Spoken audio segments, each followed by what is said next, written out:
Rolihlahla Mandela was born into the Madiba clan in the village of Mvezu in Eastern Cape on 18 July 1918.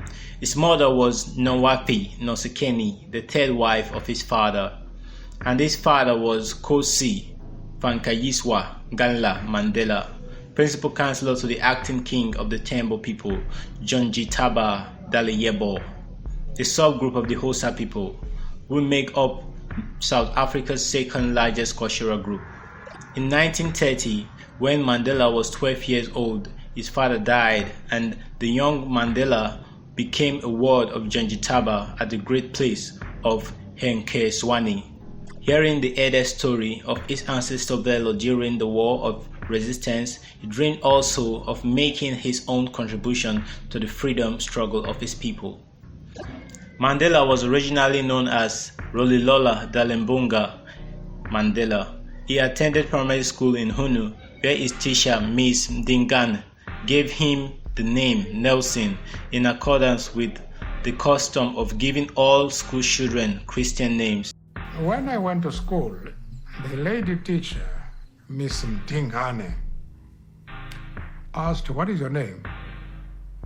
I told her my African name, Rolihlahla. She says, "No, I don't want that one. You must have a Christian name." So I said, "No, I don't have one." She says, from today, you're going to be Nelson. That's how I earned the name Nelson, not given by my parents.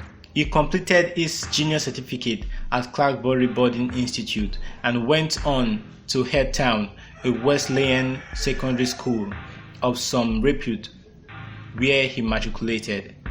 Mandela attended the country-only university for black people, the University of Fort Hare. There he became an activist and was expelled for protesting the student government's lack of power. He returned home to his small village on the Eastern Cape, only to find that his family wanted him to enter an arranged marriage to punish him for leaving school. So he fled north to Soweto, a city in Johannesburg, South Africa's largest black city, in 1941.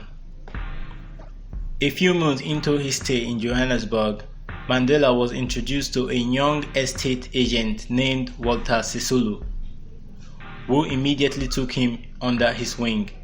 Sisulu had joined the African National Congress (ANC) in 1940 and would prove to have a great influence over Mandela as a lifelong friend, political mentor, and closest political confidant. Furthermore, Sisulu found Mandela a white firm of Anthony, who were prepared to give him a job and register him as an article clerk, an exceedingly rare offer in segregated South Africa. While working at the firm, Mandela enrolled as part-time law student at Witwatersrand University and began to study law, starting the nation's first black law firm. In 1944, he married Walter Sisulu's cousin, Evelyn Mas Enes. They had two sons, Madiba Tembi and Makado, and two daughters, both called Makaziwe, the first of whom died in infancy. Mandela and his wife later divorced in 1958. He joined the African National Congress, a group that agitated for the civil rights of black South Africa. The segregation that was already rampant in South Africa became state law when its ruling party formally adopted apartheid or apartness. This policy required black South Africa to carry identification with them at all times, which they needed to enter areas designated for white. They were forced to live in all-black zone and forbidden from entering into interracial relationship. Black people were even removed from the voters' roll and eventually fully disenfranchised. At first, Mandela and his fellow members of the ANC used non-violent tactics like strike and demonstrations to protest apartheid. In 1952, Mandela helped escalate the struggle as a leader of the Defense Campaign, which encouraged black participants to actively violate law. More than 8,000 people, including Mandela, were jailed for violating curfews, refusing to carry identification passes, and other offenses. After serving his sentence, Mandela continued to lead protests against the government, and in 1956 he, along with 155 others, was tried for treason. During the trial, Mandela married a social worker, Winnie Madikizela. They had 2 daughters, Zenani and Zizizwa. The couple divorced in 1996. He was acquitted in 1961 and lived in Hayden for 17 months after the trial. He only started studying again through the University of London after his imprisonment in 1962, but also did not complete that degree. Over time, Mandela came to believe that armed resistance was the only way to end apartheid. In 1962, he briefly left the country to receive military training and gain support for the cause, but was arrested and convicted soon after his return for leaving the country without a permit. Then, while he was in prison, police discovered documents related to Mandela's plan for guerrilla warfare. They charged him and his allies with sabotage. Mandela and the other defendants in the ensuing Rivonia trial knew they were sure to be convicted and executed. So they turned their trial into a statement publicizing the anti-apartheid struggle and challenging the legal system that oppresses black South Africans. When it was Mandela's turn to speak for the defense, he delivered a 4-hour-long speech. It is an idea for which I hope to live for and to see realized. But my Lord, if it need be, it is an idea for which I am prepared to die. On 11 June 1964, Mandela and 7 other accused were convicted, and the next day were sentenced to life imprisonment. Goldberg, one of the accused, was sent to Pretoria prison because he was white, while the others went to Robben Island. Mandela was allowed only one 30-minute visit with a single person every year, and could send and receive 2 letters a year. Confined in astral condition, he worked in a limestone quarry and over time earned the respect of his captors and fellow prisoners. He was given chances to leave prison in exchange for ensuring the ANC would give up violence, but he refused. Mandela's mother died in 1968 and his eldest son, Tembi, in 1969. He was not allowed to attend their funeral. Over his 27 years of imprisonment, Mandela became the world's best-known political prisoner. His walls were bound in South Africa, but he was already the country's most famous man. His supporters agitated for his release, and news of his imprisonment galvanized anti-apartheid activists all over the world. In the 1960s, some members of the United Nations began to call for sanctions against South Africa, calls that grew louder in the decades that followed. Eventually, South Africa became an international pariah.